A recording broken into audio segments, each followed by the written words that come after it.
Jadi bab ilmu itu sangat penting. Ini bab ibadah. Jadi mulai sekarang saya minta, saya mohon ngajinya yang tuntas. Kalau bisa tingkatkan kualitas. Kalau takbir sampai salam saja betul, bagus, sah sholat, pahala dituliskan. Tapi barakahnya sholat kita nggak dapat. Apa barakahnya itu? Membuat kita semakin lebih baik. Saya ulang, membuat kita semakin lebih baik. Jadi kalau kita cuma takbir begini, Allahu Akbar, tahu ilmunya, bacaannya sampai dengan salam, tapi tidak mengerti apa yang kita bacakan, maka untuk mempraktekkan salam rahmat dan barakah, Assalamualaikum warahmatullahi wabarakatuh, Assalamualaikum warahmatullahi wabarakatuh, nggak dapat kita. Pahala dituliskan, prakteknya minim dipraktekkan. Itu yang menjadikan orang sholat lisannya masih kasar, orang sholat tangannya masih berbuat maksiat, orang sholat kakinya melangkah pada hal yang tidak benar dan tempat maksiat. Itu yang terjadi. Maka yang harus dilakukan sekarang, nyicil satu-satu. Kalau besok-besok saya sholat, contoh nih, maaf ya, maaf, angkat tangan begini apa maksudnya? Kenapa mengucapkan Allahu Akbar? Kenal Abu Bakar enggak? Bagus. Abu Bakar itu satu-satunya sahabat Nabi yang kalau takbir, baru takbir itu langsung nangis. Makanya waktu Rasul tunjuk jadi imam, beliau katakan, ya Rasulullah jangan saya ini orangnya perasa, takutnya malah nggak khusyuk, makmumnya nanti sulit ikutin saya. Kata Nabi, udah kamu ini banyak protes imam. Kenapa? Karena beliau berusaha memahami bacaan yang dibacakan. Lihat baik-baik, Allahu Akbar, angkat tangan ke belakang, buang urusan dunia ke belakang, jangan bawa-bawa dalam sholat. Ini yang menyebabkan seseorang sering tidak khusyuk dalam sholat, karena dunia dibawa dalam sholat. Lisannya Allahu Akbar, tapi maaf, dalam sholatnya handphone Hu Akbar. Allahu Akbar, tang ting tung ting tang ting tung tang ting tung, batalin sholatnya, angkat, halo, bentar lagi sholat. Jauhkan, buang dunia, pasrahkan. Tapi yang penting apa? Anda, saya, kita berikrar dalam sholat, ya Allah, hanya Engkau yang paling agung, yang aku agungkan. Tapi dalam kehidupan, bahkan sebelum sholat, kadang aku merasa agung dibanding yang lain, sombong dibanding orang lain, merasa paling berilmu, merasa paling punya uang, merasa paling punya kedudukan. Padahal dalam sholat pun bisa Engkau wafatkan saat ini, ya Allah, aku taubat, ya Allah, aku taubat. Makanya setelah takbir langsung dia mengatakan, Allahumma ba'id baini wa baina khatayaya kama ba'adta bainal masyriqi wal. Nah, ya kecil di ujung khataya, ya kecilnya itu ngaku salah. Kalau dalam bahasa kitanya gini, ya Allah, aku ini mengagungkan Engkau, mengatakan Engkau yang paling tinggi, tapi aku ngaku salah, ya Allah, aku banyak salah. Ngaku tinggi pada orang, sombong pada orang, angkuh dengan tetangga, yang merasa hebat dibanding pasangan. Aku taubat, ya Allah, jauhkan antara aku dan kesalahan yang aku bawa dalam sholat, jauh timur dan barat. Aku takut kalau dalam sholat diwafatkan masih membawa kesalahan. Lalu kita pasrah. Wajjahtu wajhiya lilladzi fataras samawati wal hanifan muslima wa ma ana minal, inna salati wa nusuki wa mahyaya wa mamati lillahi rabbil. Itu paham nggak tuh saat dibaca? Itu kan bahasa bebasnya begini, ya Allah, kalaupun Engkau wafatkan aku sekarang dalam sholatku ini, aku pasrah, ya Allah, sepanjang Engkau ampuni dosaku, dan aku berjanji kalau selesai sholat masih hidup, aku akan berjanji dia orang yang lebih baik dari sebelum aku sholat. Itu sholat. Terakhir sekarang, sholat selesai, sesama muslim sudah baik, belajar ilmunya. Apakah yang tinggal di Pekanbaru ini orang Islam saja? Ada non muslimnya tidak? Ada non muslimnya tidak? Perhatikan tuntunan Nabi. Kalaupun dalam kehidupan kita beribadah, jangan pernah memaksa. La ikraha lakum dinukum, ibadah masing-masing.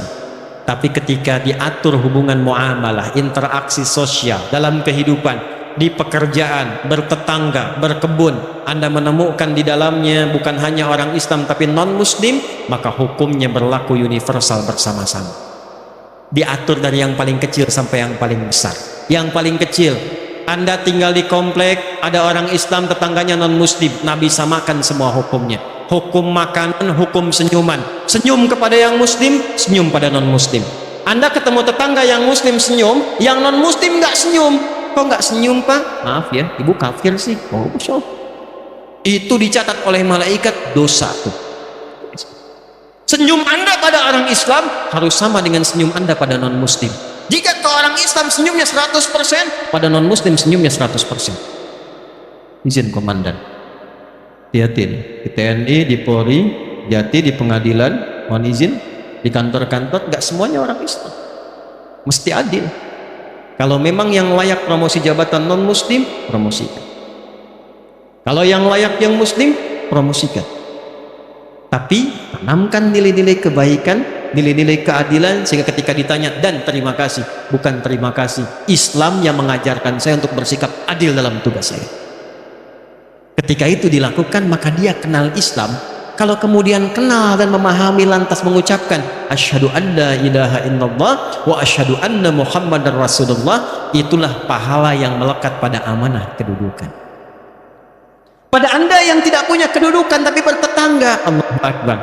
Ingat hadis ini, siapa yang masak makanan baunya sampai ke tetangga, maka bagilah tetangga itu walaupun hanya hafal yang ini nih kuahnya. Jadi ini biasa masak sop ayam, ayamnya dia makan, kuahnya dia kasih tetangga. Tetangganya tanya, kenapa kami dikasih kuah? Hadis Nabi Pak. Ini korban terjemahan nih. Maksud Nabi, nanti besok-besok itu orang banyak kreatif bikin bumbu-bumbu. Memang yang dimasak itu cuma, maaf sekali, singkong, tapi bumbunya bumbu rendang. Diambil dari Bukit Tinggi, bikin rendang singkong. Bumbunya rendang, yang dimasaknya apa? Bagi tetangga supaya nggak salah persepsi, dikiranya memang betul rendang, ternyata rendang bagi. Tapi hadisnya belum selesai. Saya pengen tanya, apakah Nabi pernah mengatakan kalau tetangga Anda muslim saja? Nggak ada redaksinya begitu. Makanya ratakan, bikin rendangnya, kirimkan ke setiap tetangga yang bisa dibagi. Jangan dilewati muslim. Yang Islam bagi, Pak Haji bagi, Bu Haji bagi, Bu Ustadz bagi, tetangga biasa bagi. Tiba-tiba pastor keluar, Pak kayaknya enak rendangnya. Emang sih Bapak sih salah, tokoh kafir. Nggak boleh, dosa tuh. Itu alih-alih dapat pahala langsung tulis dosa. Orang datangi, ketuk rumahnya. Selamat pagi, ada apa Pak Haji? Ini ada rezeki nih, ada satu panci rendang. Oh Pak Haji baik sekali. Bukan baik, Nabi Muhammad yang mengajarkan saya untuk berbaik. Kenalkan nama Nabi Muhammad. Besok-besok saat dia mengembalikan panci udah bisa salam, assalamualaikum Pak Haji itu. Padahal Anda aja haji belum, gitu kan? Ajarkan aja enggak. Udah assalamualaikum dan didoakan, assalamualaikum Pak Haji, mau ngembaliin panci. Terima kasih Pak, enak sekali. Cuma mau nanya aja, kira-kira hari ini Nabi Muhammad ngajarin berbagi lagi enggak? Itu perkara makanan. Ini saya lihat banyak tumbuhan nih, hati-hati nih. Ada yang rambutan, ada yang durian, yang macam-macam. Cuman di Islam tuh berlaku hukum ini, jika tanaman Anda merambat ke tetangga, buahnya masuk, maka hakun mushtarak, buahnya hak bersama dengan tetangga. Jangan tunggu dia minta, jangan tunggu. Anda punya rambutan, buahnya ke tetangga, ketuk pintunya, sampaikan, Bu, ya Pak, ada apa? Itu ada buah. Ya saya tahu pohon rambutan punya Bapak kan, betul pohonnya punya saya, tapi buahnya ke tempat ibu. Jangan tunggu sampai menguning, sampai memerah. Ibu pengen saat hijau pun ambil aja, nggak usah minta izin sama saya. Aturan dari mana Pak? Nabi Muhammad mengajarkan saya, jangan sampai tetangga menikmati dengan pandangan dan menyapu sampahnya saja, dia mendapatkan bagian yang sama untuk mengambil buahnya. Di mana ada aturan begitu? Cuman itu aturan buat buah aja. Kadang repotnya dia nggak tahu ketika ayam Anda main ke pekarangan dia tuh.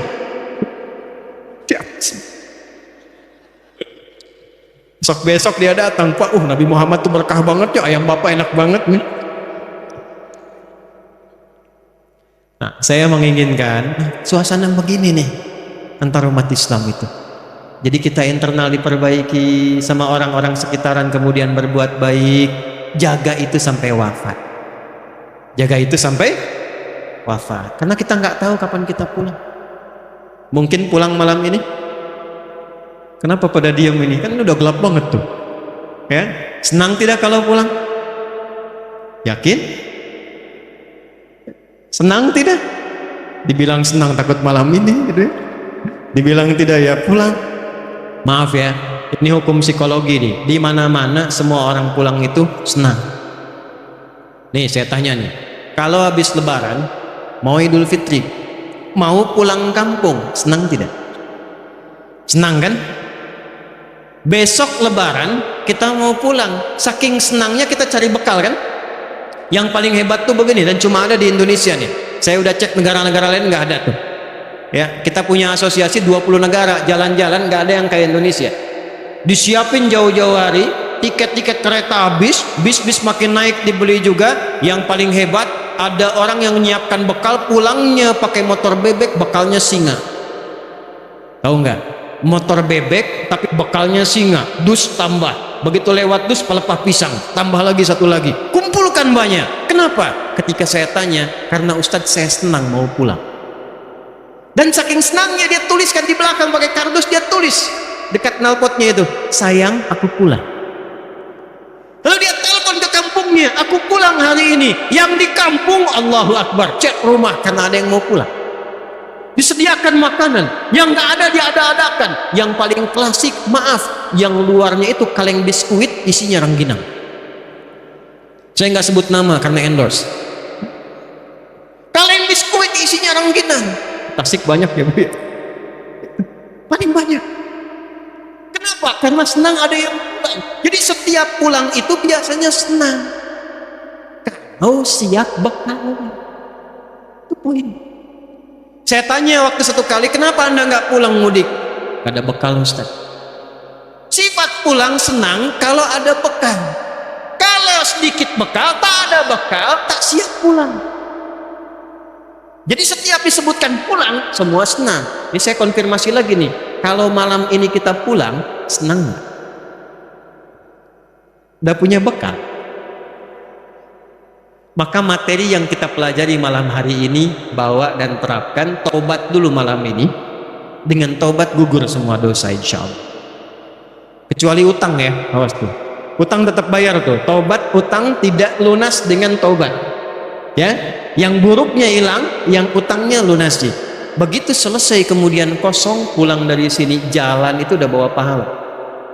Ada orang pernah bunuh 99 sampai 100 orang. Dia mau tobat.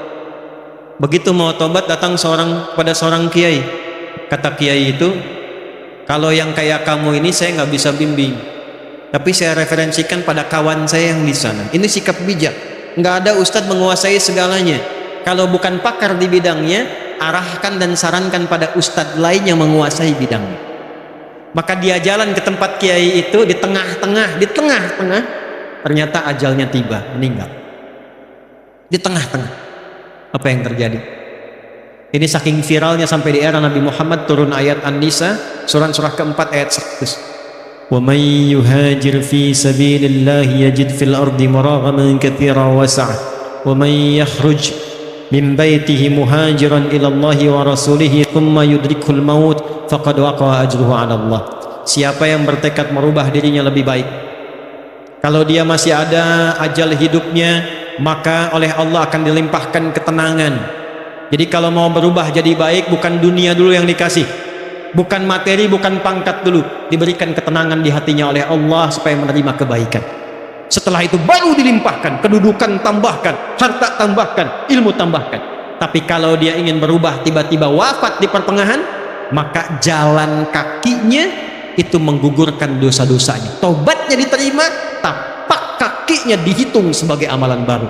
Maka orang tadi yang pernah membunuh 100 orang, maaf, dia meninggal di pertengahan jalan ke majlis ilmu untuk mengaji, di tengah-tengah belum sampai belajar, meninggal di tengah. Allah perintahkan, catat amalannya untuk menggugurkan dosanya, dan catat tapak pertama kakinya untuk mengantarkan dia ke surga.